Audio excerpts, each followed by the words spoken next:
या वेळेत टायमिंग मॉर्निंगचे 9:30 वाजलेले आहेत आणि पूजा मी केलेली आहे. फक्त मला आरती करायची आहे. म्हणजे आज रविवार आहे पुस महिन्यातला, तर सूर्यनारायणची पूजा मी केलेली आहे, रोजची देवपूजा केलेली आहे. आणि अगोदर मी इकडे आलेली आहे किचनमध्ये, म्हणजे मला पोहे बनवायचे आहेत. म्हणजे टायमिंग मी तुम्हाला सांगितलेलं आहे 9-9:30 वाजत आहेत. त्यांच्यासाठी अगोदर मी ब्रेकफास्ट करून देते. तर पोहे बनवत आहे. आज रविवार यांचा उपवास असतो आणि उपवासाला पोहे, सुशेला किंवा उपमा असं खातात ते प्रत्येक रविवारी, तर तेच बनवत आहे. तर पोहे काढून घेतलेले आहेत. दूध पण गरम करून घेतलेलं आहे. म्हणजे दूध आज थोडंसं लेट आलेलं आहे. दिनेशच लेट आला, आज रनिंगला गेलेला होता आणि म्हणत होता की मित्रांसोबत तिथं फुटबॉल हे ते खेळ आहेत तिथं. तर कधी बॅडमिंटन खेळतो, कधी फुटबॉल, व्हॉलीबॉल हे सगळे खेळ त्यांचे चालू असतात आणि त्या खेळामध्ये लागले ना की लवकर घरी येत नाहीत. मग तसं झालेलं होतं. दिनेश लवकर आलेला नाही, म्हणत होता की खेळ होते तिथं, खेळत होतो आम्ही. तर ठीकही आहे, म्हणजे मुलांना ना या सगळ्या खेळांची गरजही आहे. दिवसभर कसं झालं आहे आजकालचं मुलांचं, कसं झालेलं आहे ना, हातात मोबाईल आला की बाहेर जाणं, खेळणं किंवा मित्रांशी बोलणं, गप्पा मारणं काहीच नाही. अगोदरचं आपलं कसं असतं ना, शाळेमध्ये एकमेकांशी बोलणं, बाहेर शाळा सुटल्यानंतरही बघा खेळण्यासाठी आपण बाहेर जायचं, घरी राहत नव्हतो, असं आमचं होतं. पण आजकालच्या मुलांचं ना खरंच रुटीन खूप बदललेलं आहे.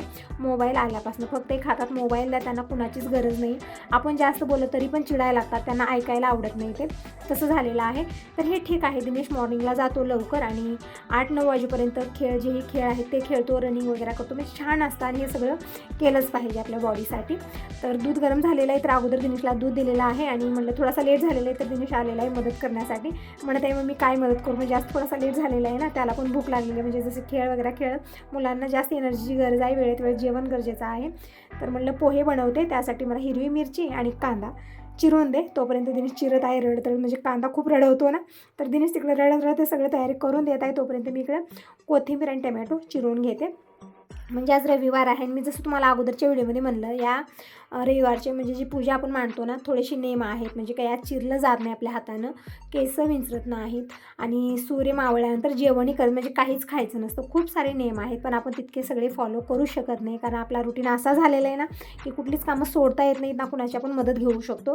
कारण आपल्या घरी तर कसं आहे ना, कोणी राहत नाही आहे आणि स्वयंपाक पाणी तर सगळं वेळेत लागतं. मग आता मी काही करत नसले तर मग कसं आहे स्वयंपाक रेडी होणार. आता दिनेश आहे तर हिरवी मिरची कांदा तो चिरून देत आहे. लेट झालं म्हणून इकडं कोथिंबीर आणि टमॅटो चिरून घेतलेला आहे. तर बघा, देवांना पण समजतं, देव समजून घेतात म्हणजे कशी आपली जी कंडिशन आहे कशी आहे आता, की हे सगळं केल्याशिवाय काहीच पर्याय नाही आपल्याकडे.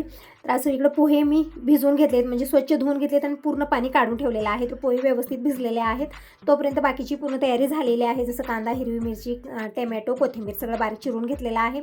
शेंगदाणे पण भाजून घेतले आणि थोडेफार शेंगदाणे मी वाटण करून घेतलेले आहेत. म्हणजे साबूत टाकलं तरी पण चालतं, डाळ आणि शेंगदाणे. पण दाताचा प्रॉब्लेम आहे सगळ्यांना घरामध्ये, त्यामुळे मी वाटण करून टाकत असते आणि टेस्टी पण बनतात पोहे अशा पद्धतीनं. तर इकडं कढईमध्ये मी 2 चमचे तेल घेतलं, मोहरी जिरं टाकलेलं आहे. ते छान तडतडलं की यामध्ये कांदा, हिरवी मिरची हे सगळं टाकायचं आहे. तोपर्यंत भिजवलेल्या पोह्यामध्ये मी चवीपुरतं मीठ टाकलं, मिक्स करून घेतलेलं आहे आणि इकडे मी कांदा, हिरवी मिरची तेलामध्ये टाकलेला आहे.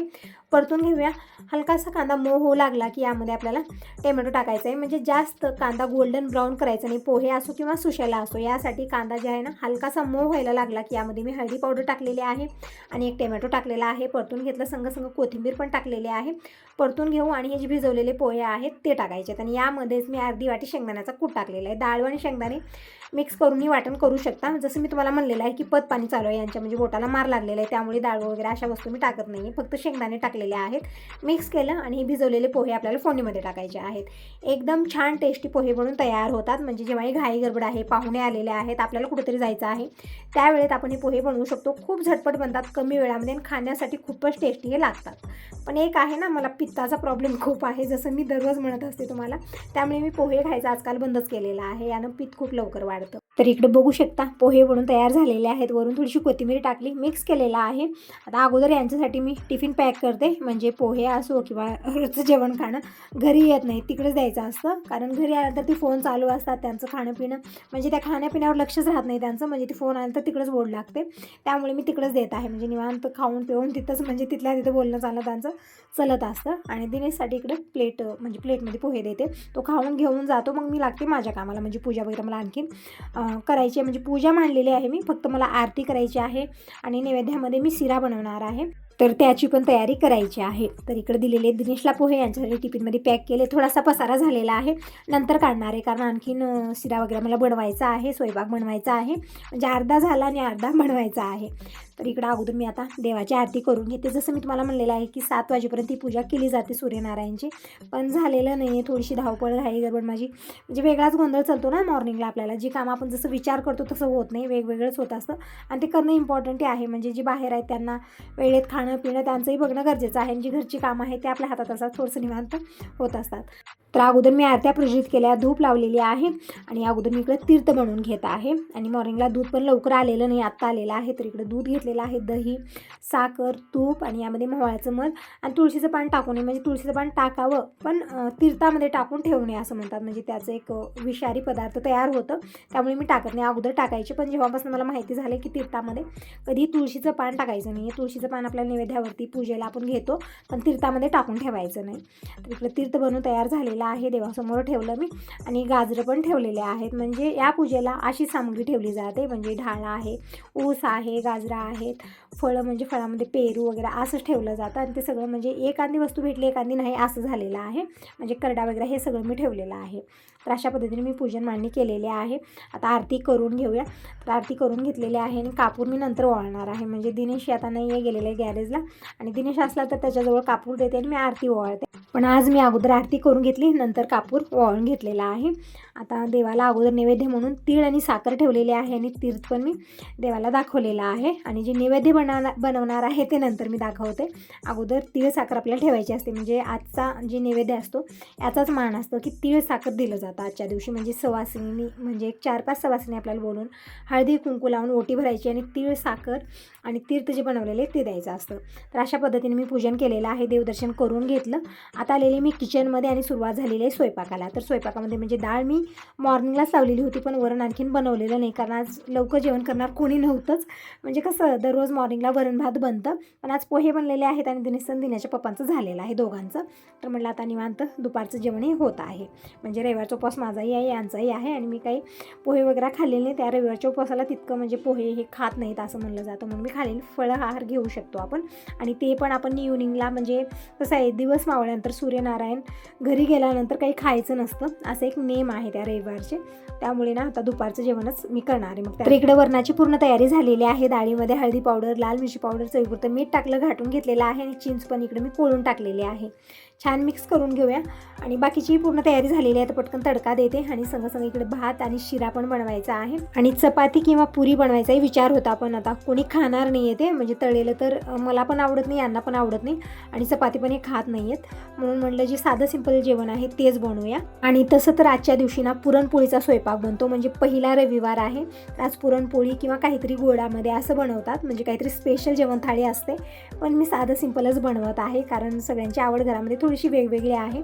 पुरणपोळी बनवली तर एक जण खातं, एक जण नाही खात असं आहे. चपाती बनवली तर ते पण एक जण खातं, एक जण खात नाही असं आहे. त्यामुळे म्हटलं जे साधं सिंपल आहे, जे सगळ्यांना चालतं ते जेवण करणार आहे. कारण एकतर लेट झालेलं आहे मला आज, पूजा वगैरे मांडणं, आरती करणं, परत पोहे बनवणं, यामध्ये ना एकदम छोटी छोटी कामं असतात आणि त्यामध्ये वेळ भरपूर जातो. आपण जेव्हा बनवतो ना त्यावेळेस असं वाटतं की झटपट होत आहे, पण होत नाही, भरपूर वेळ जातो.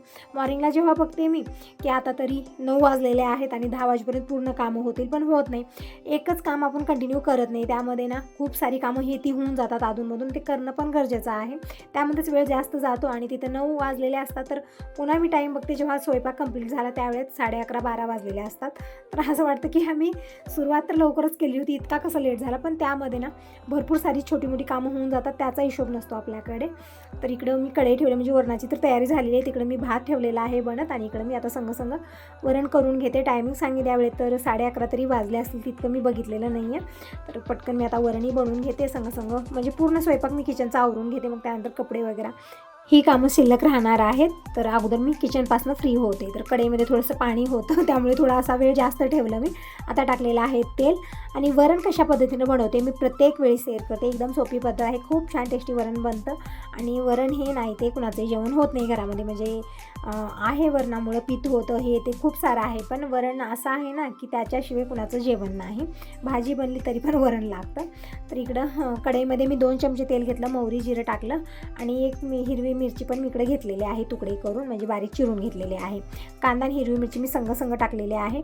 नंतर मी हळदी पावडर, धना पावडर टाकलेला आहे. परतून घेऊया, म्हणजे सुके मसाले व्यवस्थित भाजल्यानंतर यामध्ये थोडीशी लाल मिरची पावडर टाकली, परतून घेतलं आणि आता टाकूया यामध्ये हे वरण. तर अगोदर तर मी थोडंसं टाकलेलं आहे आणि नंतर पूर्णपणे टाकायचं आहे. एकदम छान आणि टेस्टी वरण बनून तयार झालेलं आहे. म्हणजे आपले रेग्युलरच भाज्या थोडंसं अशा पद्धतीने आपण केलं ना, त्याला टेस्ट खूप छान येतो. तर इकडं पूर्णपणे वरण मी टाकलेलं आहे. तर अगोदर मी हा थोडाफार पसारा आवरते आणि दिनेशचे नखरे चालू आहेत. म्हणजे आणखीन आंघोळ झालेली नाही आहे. तेच म्हणत आहे आंघोळ कर, तर म्हणत आहे मम्मी तू घातल्याशिवाय मी आज आंघोळ करणार नाही.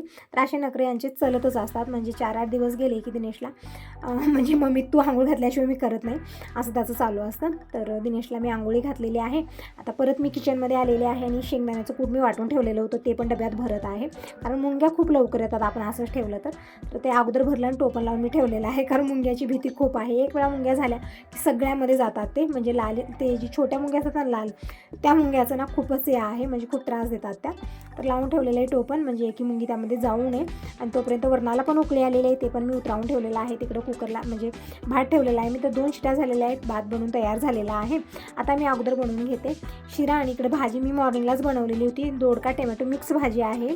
ती भाजी मी आणखी एक वेळा गरम केली आणि एका वेगळ्या पातेल्यामध्ये काढून ठेवते आणि यामध्ये थोडीशी मी कसुरी मेथी टाकत आहे, म्हणजे याचा फ्लेवर छान येतो भाजीमध्ये. तर इथे 1 चमचा मी कसुरी मेथी घेतलेली आहे, हाताने चोळून मी टाकलेली आहे. तर इकडं ही पण भाजी, म्हणजे भाजी मी मॉर्निंगलाच बनवलेली होती, त्यामुळे नंतर मी बनवली हीच भाजी मी एका पातेल्यामध्ये काढून ठेवलेली आहे. कारण जास्त बनवेल तर फक्त एक वेळचं जेवण आहे सगळ्यांचं दुपारचं, मग त्यानंतर राहिलेलं स्वयंपाक तसंच राहणार आहे. दिनेशच्या मनात आल्यासारखं आहे, कधी वरण भात खातो, कधी चपाती भाजी खातो, मनात आल्यासारखं आहे, त्यामुळे जास्त मी बनवलेलं नाही आहे. तर इकडे भाजी बनवून तयार झाली, वरण भात. आता बनवायचं आहे शिरा. तर रवा भाजून मी ठेवलेला नाही आहे, म्हणजे जेव्हाही मला खाली वेळ भेटतो मी रवा भाजण्याचं काम करत असते, पण यावेळेत असंच ठेवलेलं आहे. तर आता रवा अगोदर मी भाजून घेते. एकदम जी बारीक रवा येतो ना तो रवा आहे. तर मी भरणीत रवा काढून ठेवलेला आहे, तर भरणी घेतली आणि इकडे अगोदर मी गरम पाणी करायला ठेवलेलं आहे. म्हणजे शिऱ्यामध्ये आपल्याला गरम पाणी टाकायचं आहे, तर अगोदरच मी पाणी गरम करून ठेवलेलं आहे. आता पटकन रवा भाजून घेऊ आणि शिरा बनवून घेते. आणि इकडे माझी बडबड चालूच आहे. एक तर कोणाचा तरी फोन येतो आणि नाहीतरी दिनेशचं काहीतरी चलत असतं, असं मम्मी तसं मम्मी दिवसभर चलत असतं त्याचं काहीतरी विचारत असतो आणि मी सांगत असते, तर चलत असतं. तिकडे कढई ठेवलेले आहे आणि 1 वाटी मी रवा घेतलेला आहे. म्हणजे शिरा मी जास्त प्रमाणात बनवत नाही, म्हणजे 1 वाटीचा शिरा भरपूर होतो. म्हणजे अगोदर आपल्याला रवा थोडासा वाटतो, पण यामध्ये आपण साखर पाणी हे सगळं टाकतो ना, त्यामुळे ते रवा म्हणजे ते शिरा जे आहे ना जास्तच होतो. तर इकडं मी 1 वाटी रवा व्यवस्थित भाजून घेत आहे. म्हणजे अगोदर तूप वगैरे हे ते मी टाकलेलं नाही, असंच रवा भाजून घ्यायचा आहे. आणि दिनेश इकडं काय करत आहे तर मकाने खायला घेतलेला आहे, म्हणजे दिवसभर चलत असतं. मी बघितलं ना हातात धरून नेतो, म्हणजे मी म्हणलं काहीतरी खीर वगैरे बनवते, तरी पण तसंच खायला त्याला आवडतं. म्हणजे मखाणे छान असतात, म्हणजे आपण तुपामध्ये फ्राय करून ठेवलं आणि मुलं खात राहिली ना दिवसभर, तरी पण खूप छान असतं शरीराला, मखाणे छान असतात. तर तसंच खायला घेतलेलं, मी फ्राय वगैरे केलेले नव्हते आणि त्यामध्ये मी खारी पण ठेवलेले. तर मनात आलं असं काही, कधी खारी घेतो कधी मखाणे घेतो आणि छान पण असतं. आपण दिलो ना तर मुलं खायला नानू करतात, पण अशा पद्धतीने आपण डब्यात ठेवलं ना, म्हणजे कशा डब्यात ठेवते मी ते दिसावं अशा डब्यात मी ड्रायफ्रूट टाकून ठेवते, म्हणजे स्वतःहून मुलं खायला घेतात, त्यांचं खायची इच्छा होते. तर घेतलेला आहे. आता मी इकडे शिरा कशा पद्धतीने बनवत आहे, रवा भाजून घेतला, नंतर मी गरम पाणी टाकलेलं आहे. म्हणजे आपण रव्याच्या डबल पाणी टाकायचं आहे. म्हणजे 1 वाटी रवा आहे तर 4 ते 5 वाटी मी इकडे गरम पाणी टाकलेलं आहे. छान मिक्स करून घेतलं. पटकन साखर टाकायची नाही आपल्याला, पाण्यामध्ये रवा व्यवस्थित भाजून नाही शिजवून घ्यायचा. मग त्यानंतर इथे 1 वाटी मी साखर टाकलेली आहे. साखर टाकल्यानंतर परत हे साखर मेल्ट झाल्यानंतर थोडीशी मिश्रण पातळ होतं, तर कमी गॅसवरती व्यवस्थित शिजवून घ्यायचं आहे. नंतर मी 1 चमचा तूप आणि 1 चमचा विलायची पावडर टाकलेली आहे, मिक्स करून घेतलं. अशा पद्धतीने शिरा बनवला ना, गार झाल्यानंतर हा शिरा खूप छान लागतो, म्हणजे तोंडात टाकताच विरघळणारा असा शिरा बनून तयार झालेला आहे. तर शिरा बनलेला आहे, भात पण बनलेला आहे. तर अगोदर मी देवांना नैवेद्य दाखवते. तर इकडं भात घेतलेला आहे आणि शिरा घेतलेला आहे. आणि भातावरती मी तूप आणि 1 तुळशीचं पान ठेवलं. म्हणजे तुम्ही म्हणता ना की ताई असंच भाताचं नैवेद्य देवाला दाखवू नये, म्हणून मी तूप घेतलेलं आहे आणि तुळशीचं पान. तर ही आहे आजची नैवेद्य थाळी. तर देवांना दाखवलेला आहे आणि इकडे सूर्यनारायण भगवानांनाही मी नैवेद्य दाखवलेला आहे आणि गाईसाठी काढून ठेवलेला आहे. गाय आली तर देत असते, नाहीतरी गाईच्या नावाचं काढून ठेवते, जेव्हा गाय येईल त्यावेळेस देण्यासाठी. म्हणजे असं म्हणलं जातं, गाईला नैवेद्य दाखवलं तर 36 कोटी देवांना नैवेद्य पोहोचवतो, पण गाय कधी येते कधी येत नाही असं आहे. तर इकडं दिनेशला अगोदर मी जेवायला वाढत आहे, मग नंतर यांच्यासाठी टिफिन पॅक करते. तर ताक बनवलेला आहे, तर ताक दिलेला आहे, भात आणि भाजी बनलेली आहे, वरण आणि आज गोडामध्ये शिरा बनलेला आहे. तर अगोदर मी दिनेशला जेवायला वाढते, मग जोपर्यंत की दिनेशचं जेवण होत आहे तोपर्यंत मी टिफिन पॅक करते. खरंच आज खूप लेट झालेला आहे, टायमिंग सांगितलं यावेळेस 12:30 तरी वाजलेले आहेत. खरंच खूप लेट झाले आहे. आणखी मी कपडे मशीनला लावलेले नाही आहेत. भांडे कुंडे खूप सारे झालेले आहेत किचनमध्ये, ते पण मला आता क्लीन करायचे आहेत. तर आज दिवसभर असंच होणार आहे. दुपारच्या वेळेत परत पाहुणे पण आलेले होते. म्हणजे मी ही कामं आवरतच होते, तितक्यात पाहुणे आले. एक तर लेट झालेला होता आणि त्यामध्ये ना थोडासा गोंधळ झालाच नंतर मला. म्हणून ही सगळी कामं वेळेत आवरणं मला खूप गरजेचं वाटतं, कारण नंतर खूप लेट होतो. इकडं जेवण थाळी तयार आहे. तुम्ही सगळेजण कसला वेट करता, या सगळेजण जेवण करायला. गरमागरम जेवण थाळी तयार आहे. तर इकडे दिनेशला वाढलेलं आहे. आता पुढची कामं तर चलतच राहणार आहेत. आता यासोबत या व्हिडिओला इथंच एंड करते. व्हिडिओ कसा वाटला नक्की सांगा. पहिल्यांदा बघत असाल तर चॅनलला सबस्क्राईब करा, लाईक करायला अजिबात विसरू नका, कमेंट करून जरूर सांगा. बाय बाय, टेक केअर सर्वांना. श्री स्वामी समर्थ.